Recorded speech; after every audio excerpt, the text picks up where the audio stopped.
Right, are we doing an intro? Yeah, we need to. Do you want to do that bit? Don't do it off piece very often. Yeah. Okay. This is really weird. Okay. It is a bit different. Yeah, okay. But this is still the Silent Way podcast. Yeah. Right. Hello, and welcome to the Silent Y podcast. Even with hand actions. Hello. Yes, today is a little different. Yeah, because we're sitting in a different room of the house using different microphone technology to record. I feel like it's not proper. We're just sat here looking at each other, little microphones on our jumpers. We're not in the big usual setup. I feel like it's odd. Well, let's introduce ourselves in a less odd way. I'm Chris. I'm Claire. A husband and wife couple. We run the Silent Y podcast as our mission to explore 101 different kinds of permanent loss. We're up in the 60s. Yep. And this episode is a bit different because the future is a bit different. Yes. Ooh. Not the whole future. No, just the near just future. the next few months. Yeah. Yeah. As I've mentioned before in previous episodes, or alluded to, Chris and I are having I don't know what we're calling it yet, actually. Sabbatical? It's like people are calling it a sabbatical, so I think we've adopted the kind of phrase that, yeah, it might be a sabbatical. It's a long holiday that we've been looking forward to, or had in the diary for, we think, maybe the end 3 years-ish, 3 to like 4, yes, 3 to 4 years in the planning. I think we explored doing something big for your 40th birthday, because my 40th birthday, we did something wonderful. We went to Iceland. We flew there and had a week, was it? Yeah. And then it came to your 40th birthday, which fell around the pandemic time, didn't it? It was 2021, so we were still under restrictions of only meeting up in bubbles and things. Bubbles. So that didn't really happen for you. And then we thought, well, we've got our 20th wedding anniversary coming up, which is this year.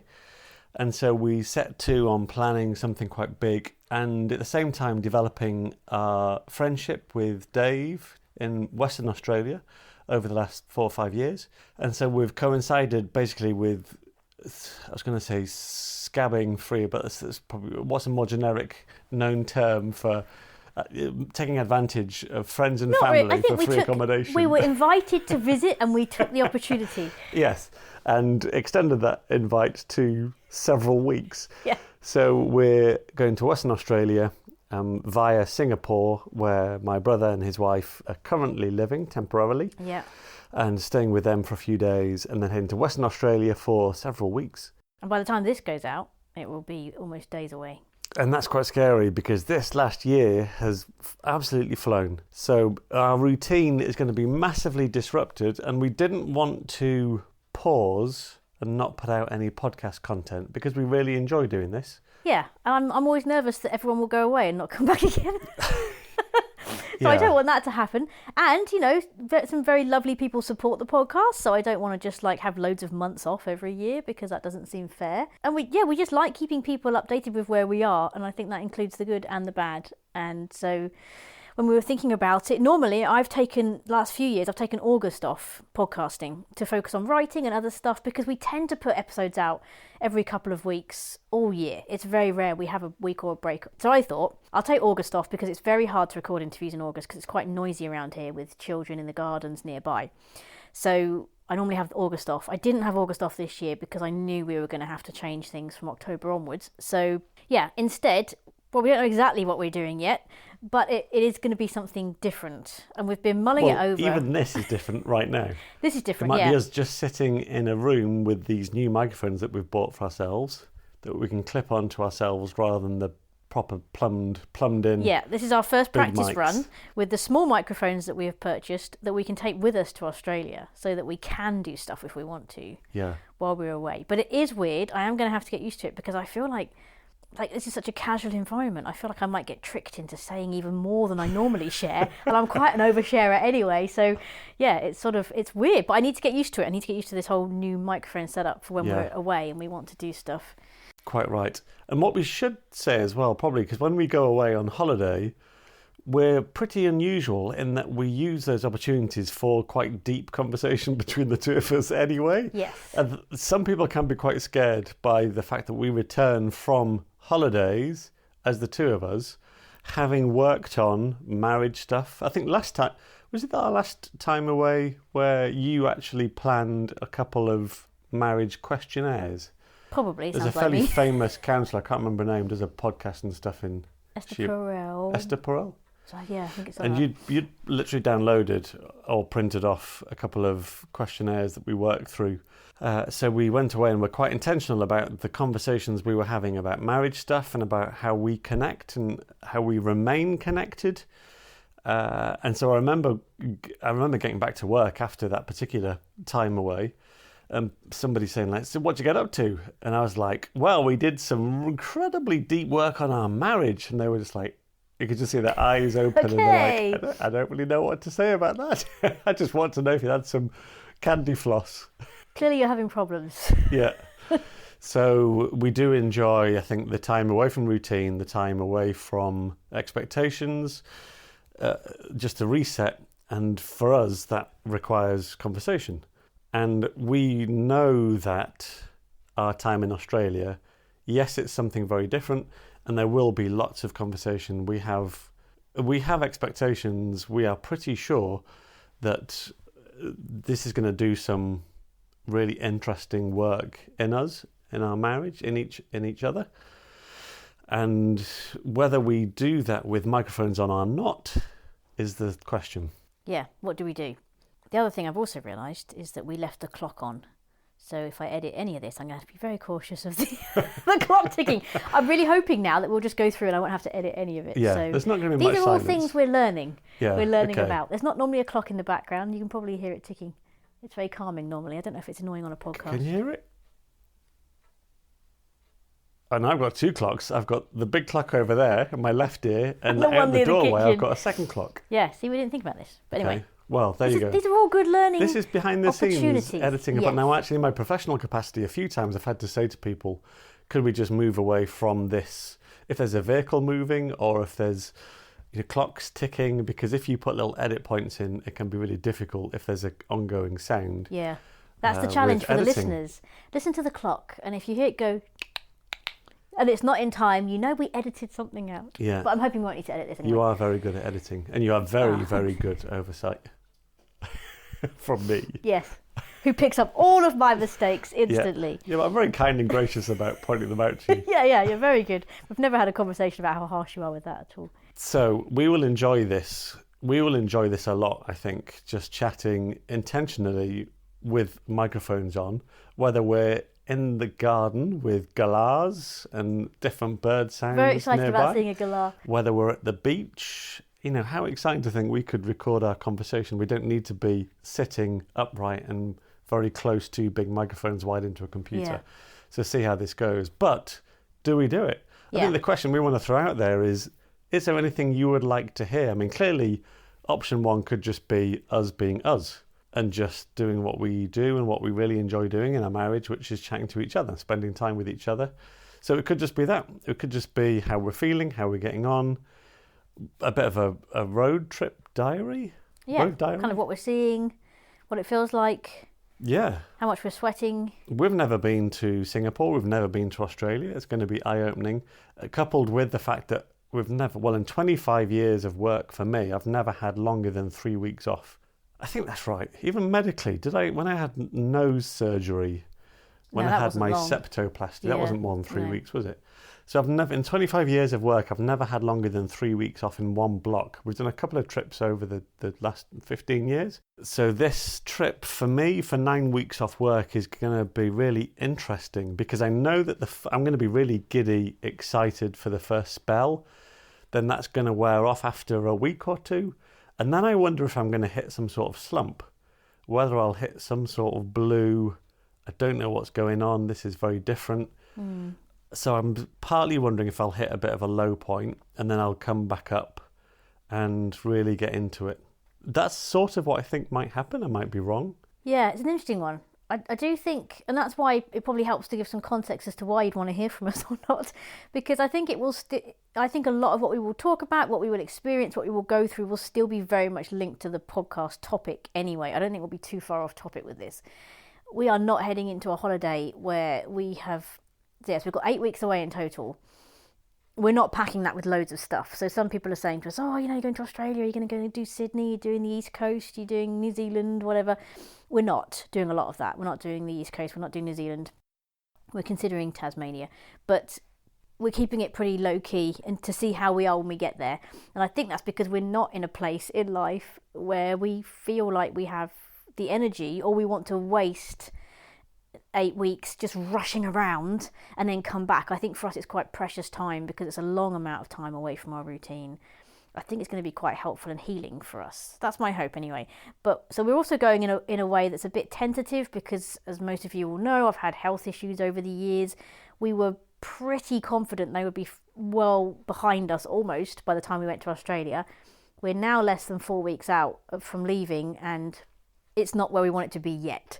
So that's been very tricky. So that I've got that tentatively in the back of my mind. What if I'm not feeling amazing? What if I don't feel well when I'm on holiday? That would be really disheartening. We've had so many holidays where that has sort of impacted it. So there's a lot of nervousness there as well. I also think stepping away from life makes us reflect a lot more.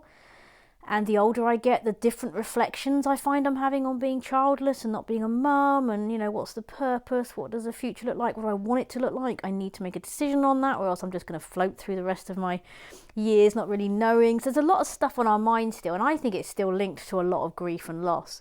So I think it'll also be interesting to see if that impacts us at all in either a good way because we've got the space to think it through and we're away from things. Maybe that's really helpful and healing. Or it could hit us in a big way and think, oh my word, we're actually grieving at the moment. And then we might come out of that and be able to enjoy, it might be lovely to grieve in a hot country. I don't know what it's going to look like. I might be fit and well and we have an amazing time and I'm full of beans and it's like, this is fantastic. I don't know. So I think if we do some stuff while we're away, it's probably going to be a mix of processing all that. So I still think it's on topic for us, which is nice. But it'd be also lovely to share if people are interested in where we're going, what we're doing. What does Australia feel like to a Brit? And what are the things there that are different? What are the things there that are surprising? What are we doing? How are we getting on? I don't want to overcommit, but I think we could potentially do like a conversation a week. It probably is overcommitting, but yeah, I mean, it wouldn't be a normal episode, would it? We're not doing all that lovely intro with clips. No, it will be a scaled down version of lots of editing. It's just going to be push start on the recorder. Yeah, and I also think if we do it, there's a very high chance so we're away for 8 weeks, so that would be the equivalent of 4 full podcast episodes that we would skip if we did nothing. There's not that many, but it's 8 weeks. And I think if we did this, I'd be very tempted to record, put it together, stick it out. I'm not going to be doing stuff every other Tuesday and saving things up for that. My plan is if you want to be on this journey with us, then over those 8 weeks, I'm just going to push episodes out as and when we have stuff. So it could be any time of day or night, and it could be 10 minutes, it could be an hour. I don't know.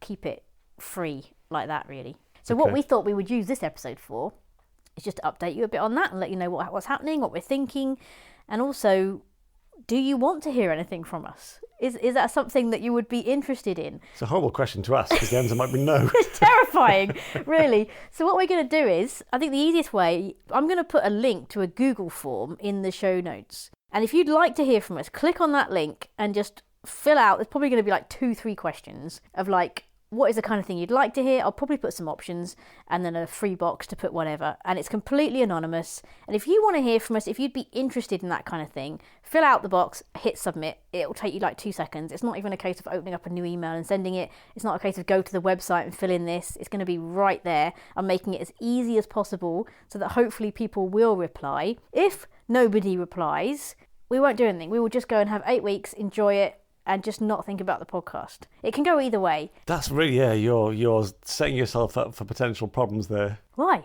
Because no one might reply and then we'll feel really hurt. Well, we'll process it on our own. But I think it's... But I think I'd quite enjoy doing a... Yeah, I'd like to do it. Like a but audio diary. If nobody's really interested in it, then we can do it ourselves and have it, that's fine. Or maybe I'll use it for episodes when we get back. But I'm not going to go to the effort of doing all this if there is zero interest from people. And I understand if there might not be. They might be like, I don't want to hear about your sodding long holiday. That sounds Yeah, but it's not a holiday. No. It's an adventure. It's time away. It's a trip. But You don't need even to the word sell it. holiday. People will or not want to hear Okay. it. They'll already know instantly whether they want to hear from us or not. But I would want to encourage people. I think there will be a load of people that do want to hear, but I also think that they might think other people will just message in, so they won't do anything. So there is a very real chance of getting no responses. It's a famous fact in podcasting that to get engagement from audiences is incredibly difficult. And it's been debated so many times, and it's partly because there's no easy way for people to do it. So if you put your podcast on YouTube as a video, people will comment, they'll watch, they'll you can do live stuff and they'll chat underneath and stuff. It's very easy to respond. Audio podcast, there is no way of doing that. Some people have you can text in or you can do a voice note from the website. There are things, but it's incredibly difficult to get people to respond to stuff. So that is a well-known fact. So if nobody responds, and I know it's not because people don't want to, it's just that it's hard to respond to episodes, and that's just how the podcasting world is. But yeah, I'd encourage you if you're interested, and if we even get one person that responds, then I will commit to putting something out while we're away. There is a chance that we will get there and either have an amazing time and not stop to record much and forget, or completely crash. And then eventually, after 3 weeks being away, you'll get a very depressing episode from us about what's happening. But I honestly think it will be search for the hope. Very easy. We're staying with somebody. We're in someone's home.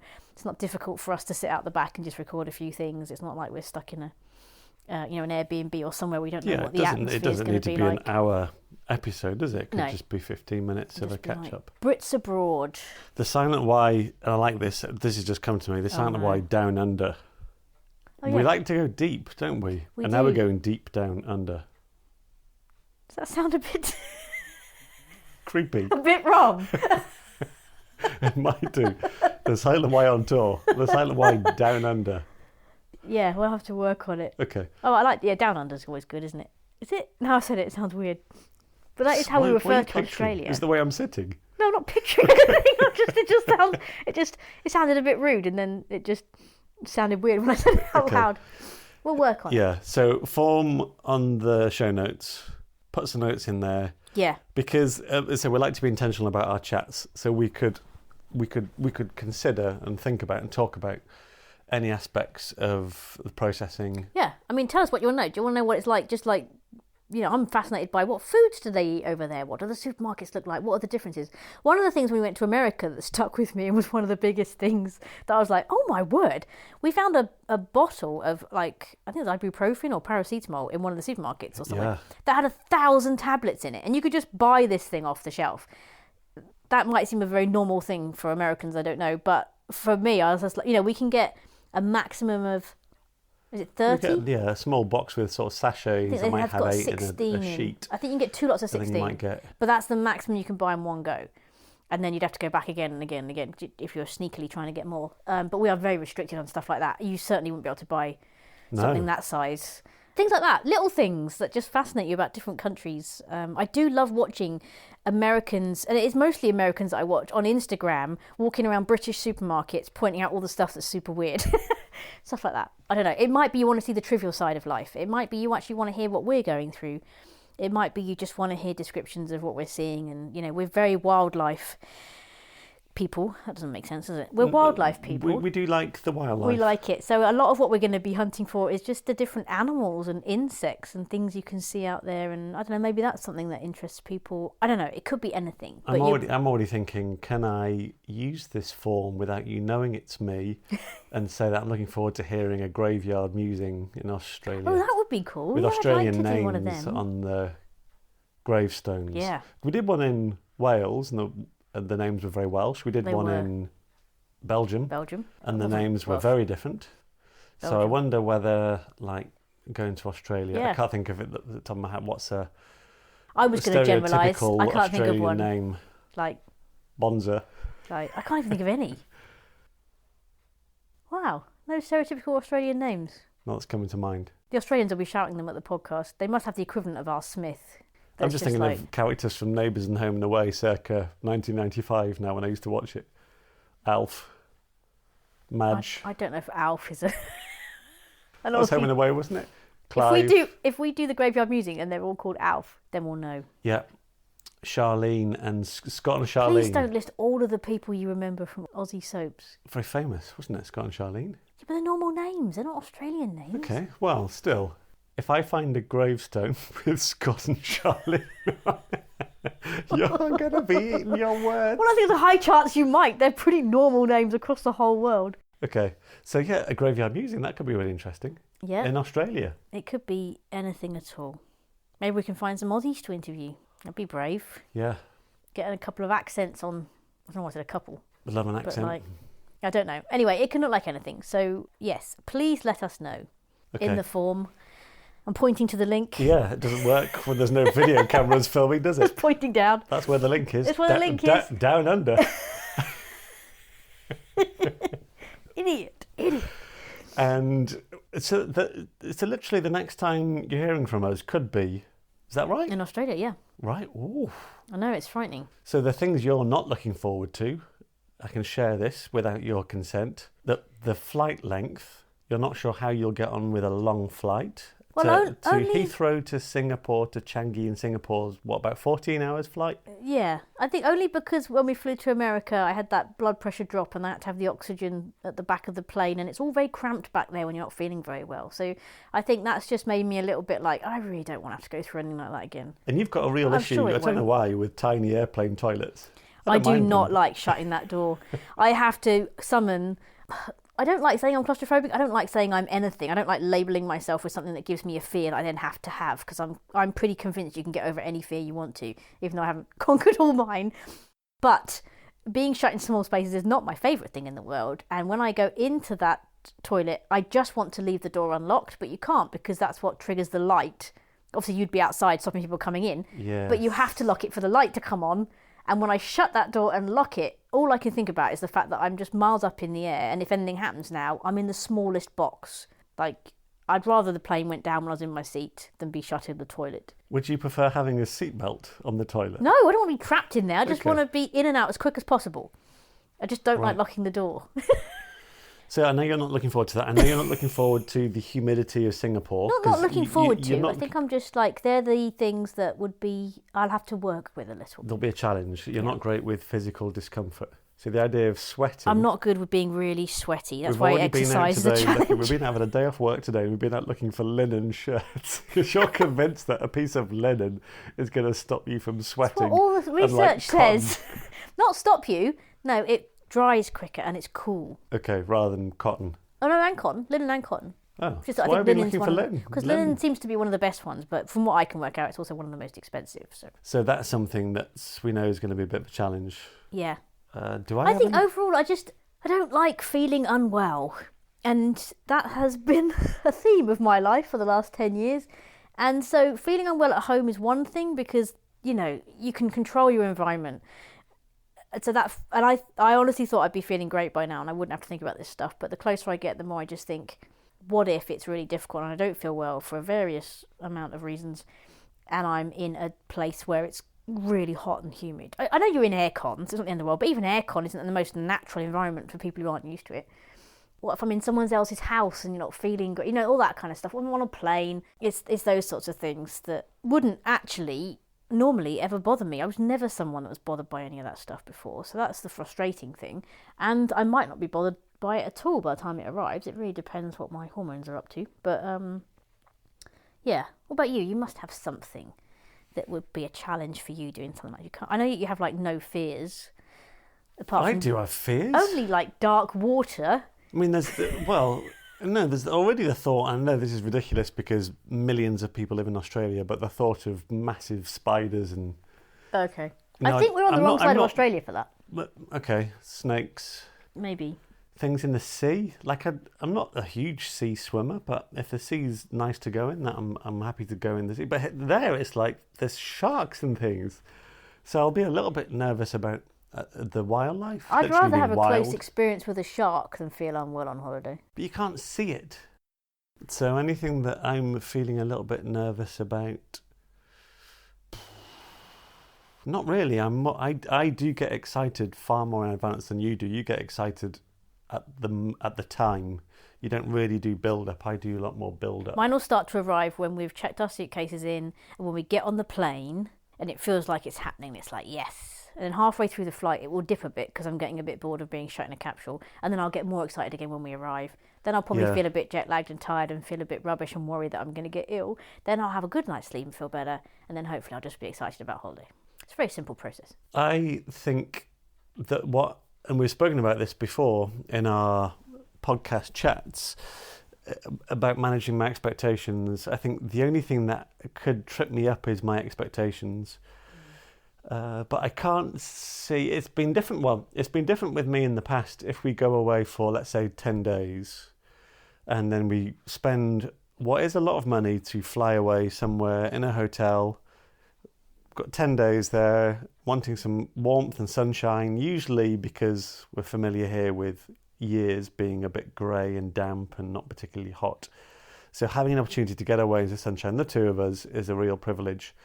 And we choose very carefully. I spend a lot of time. I can be a bit too obsessive about researching where we're going, where we're staying, trying to find the very best possible accommodation for our money, all that sort of itinerary. And then we get there, and I've put all this effort and work in, and it's just like grey and cloudy, or it rains. That has hit me in the past, and I've been quite bad company for 24, 48 hours while I come out of my sort of crash that this is not what I expected. That's when we had that really sad episode where I told you that I should be enough to enjoy a holiday, and you replied with, "But you're not." Yeah, but I didn't mean that in an unloving way. No, you didn't. I totally understood what you meant at the time. I was like, I know, but yeah, it was just the weather and everything was bad. Is wonderful, but I want to be with you under a blue sky and with sun on our skin, and just thinking this is going really well, and it still makes me sad. Yes, I can be with you, but if it's raining and we're abroad and it's just So I have, had some questionable holidays more recently where I've just set my expectations really low. But you might say that's just a bit negative, that's a bit depressing, that's a bit pessimistic. But then I've thought, actually, it has been quite effective, that I've come away thinking, well, I didn't go with massive expectations of achieving this and that and seeing this and that and feeling this and that. So to bring that up to a trip like Singapore and Australia, then I could run away with, I want to go to New Zealand, I want to go to here, I want to go to Uluru, I want to go and see the East Coast, I want to see the Great Barrier Reef, I want to go and see Sydney and the Opera House and the West Coast, and I want to travel and see koalas and kangaroos, and I do want to see ocean life and to relax and be wonderful and read and enjoy myself and come away feeling rested. All that sort of stuff, I'm like, no, that's just ridiculous. Peel all that away. So we have been managing our expectations, I think, quite accordingly. So I can't see how it can go wrong. So in summary, I think the only thing that could trip myself up is myself. Yeah. I think when we first started looking at this, I remember I jumped online and I was like, oh my word, this could be our opportunity, because I've always wanted to do the circumference of the earth in a trip. I thought this could be it. Like, we're going so far round, we could do like a few countries on the way to Australia. Then we could do New Zealand. Then we could get ourselves over to like Hawaii, back to LA, do a bit of America, maybe a bit of Canada, come back. The flights are actually cheaper if you do a round the world thing. And I started looking into all this stuff. And you very quickly realise that 8 weeks is not that long if you want to do that much stuff. You'd be rushing around from here to there. And also, it just gets stupid expensive. And then I had to really just admit I don't think we've got the energy or the mental space right now to do that. I think maybe one day we will still. But we haven't done anything like this when we were younger. We didn't go travelling like a lot of people did after uni or anything like that. It's the first time we've done it. So I think that's why we sort of jumped initially to like, people who go travelling, they do all these countries. And we know people have done that. It's like an amazing thing. But they also did it when they were like 21. And that is a very different energy level and a different time in life. And so I think we've had to scale down. Yeah, let's be realistic about who we are and what we want from this. And I would like to come back feeling like something in me has changed and is different and is better because of this trip. That would be my priority over coming back and having seen 100 different amazing things, but it was shattering and tiring, and now I need a break almost because it's been so much moving around and we didn't get to sit and actually enjoy any one place because we were moving around so much. And so yeah, I think we've scaled it back, and I think that's good. And I just really want to experience life in Australia, just like almost living somewhere for a bit. We've never done that. This is the closest we're going to ever get to feeling like we're living abroad for a little bit. And I think that could be really exciting and will give us a hint for future life of like, well, do we want to do this more often, like longer holidays, or do we want to go and try another country for a while? Or I don't know. It could open doors to anything. So I think it's a great base layer, because absolute worst case scenario, we're sat in Perth for 8 weeks. That doesn't sound too bad. That sounds pretty amazing. Exactly. So if our base layer is that amazing, in theory, like you said, it can only get better from here. Unless Perth has its coldest and wettest cloudiest spring ever. Spring and start of summer on record. Yeah. That coincides with our arrival. We'll still I don't be think away from even routine. we could break the Australian weather. No, famous last words. It's a bit like a retreat. It's an adventure for Yes. us, but, be careful with your understanding of adventure, because it means something different for everybody else. It's a retreat of sorts. It's a time away. It's going to be a whole new experience. I'm excited. I'm starting to get there now. It's just weird that it was such a thing on the horizon for so long, to think that now we're going. I can't work out if it's just like, if it's exciting, daunting, amazing. It's just a mix of everything, and I don't really think I'm going to fully clock what this actually is until I'm about 4 weeks into it, thinking I'm only halfway. Yeah. This is amazing. Because I think it's just going to feel like another holiday. Long haul, yes, but we've done that before for like 3 weeks. So I think past the 3 week mark, it's going to feel like, oh my word, we've still got like loads of time left, and that is very exciting. And we have got some lovely things planned. We do want to do like a trip up the western coast of Australia, and there's lots of wildlifey things, and kangaroos and penguins and quokkas and dolphins, all that kind of stuff waiting for us. So that's very exciting. And nature's amazing. I'm excited to see what we were told about a few days ago when we spoke to Dave and Trace on the phone. Bin chickens. Bin chickens? Who knew they were a thing? There was another one. Oh, fairy penguins. We didn't know they had penguins there either. Something chuck. Bush chuck. Bush chuck. Bush chucks. Yeah. Bin chickens. I know, it's a whole new world. Which are a sort of, are they a white ibis? But they literally scavenge like a in long bins. black like, beak. Call them bin chickens and bush chucks. And we're very keen, if we can see one, because they are native to that part of Australia, the frogmouth. Yes. It's a very strange looking owl. Is it called a tawny? It's not an owl though. Oh, it's not an owl. No, it's not an owl. It looks like it's an called owl a tawny frogmouth. crossed with a bird. Yeah, it does look like an owl. Funny looking thing. I think I saw one once in one of the Birds of Prey Centre things, but never in the wild. Yeah. And I've got a horrible feeling they're nocturnal, so it might be a tricky one, but I do want to try and find a frogmouth. Yeah, I won't be surprised if they're nocturnal. I don't think you're going to see one unless we go to some sort of wildlife Going to park. involve some night walks. Yeah. So yeah, that's our plan. So don't forget, the link is in the show notes. I'm going to put it right at the top with loads of big arrows pointing to it. So yeah, I'm curious to see what people actually do want to hear. A lot of our feedback is that, people love the loss episodes and everything else we're doing because, if you're here because you understand loss and grief is hard and you're looking for help to get through it, or you're interested in how others are getting through it. But we get a lot of feedback that people like the episodes of just the two of us chatting just as much. And I think that's because you get to know us a lot more. Yeah, so interaction would be lovely. If there's questions about where we are, what we're experiencing, that we can come in and make part of our conversation. While we're away, you could email or message us. I'll still get those. So if you've got anything you want us to talk about or any questions you want to answer, please get in touch, because it's lovely to answer things and do things from listeners. Yeah, we'd love to involve you in that.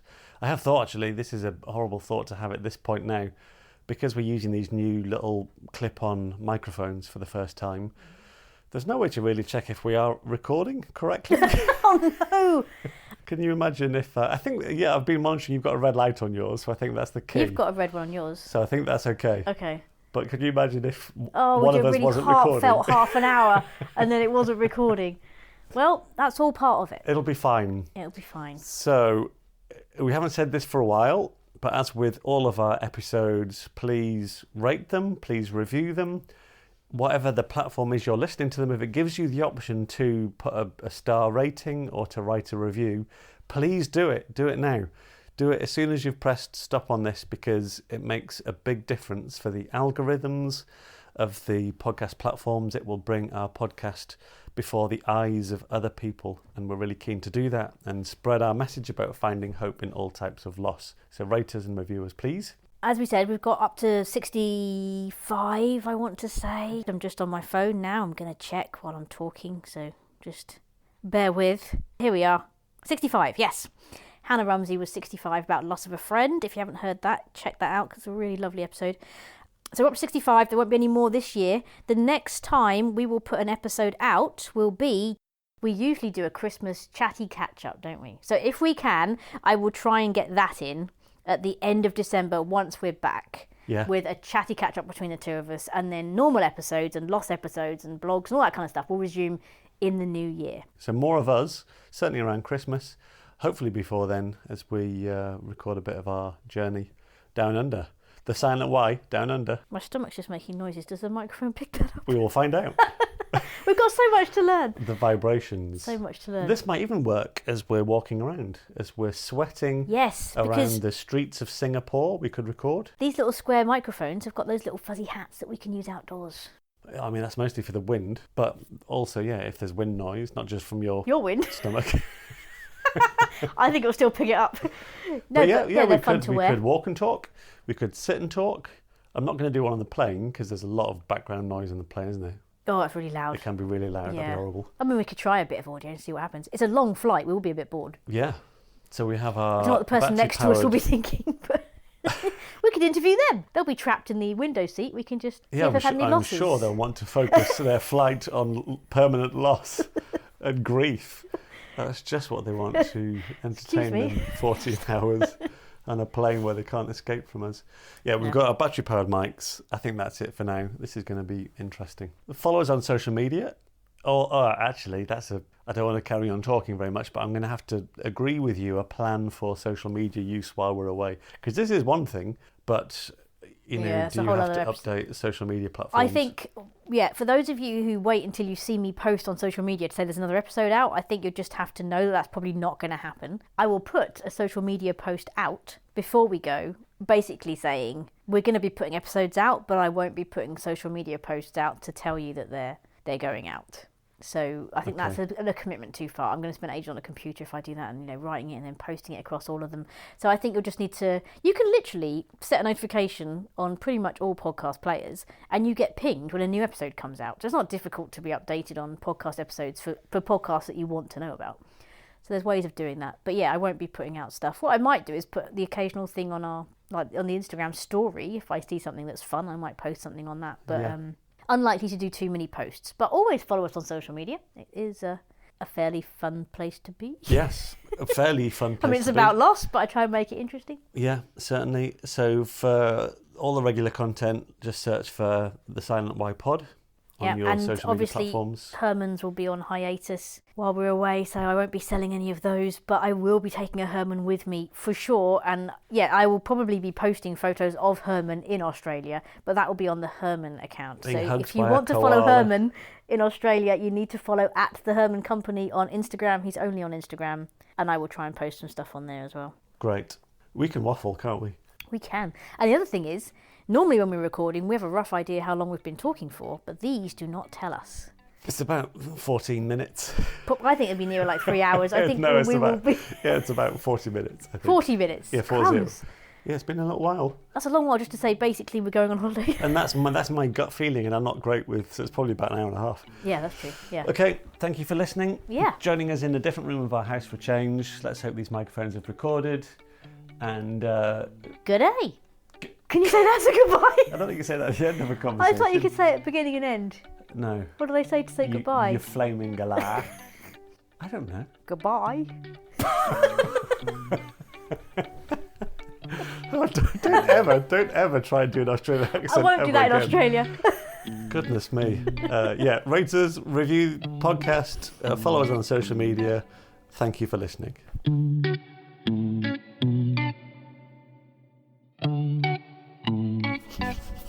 Do I just press stop record?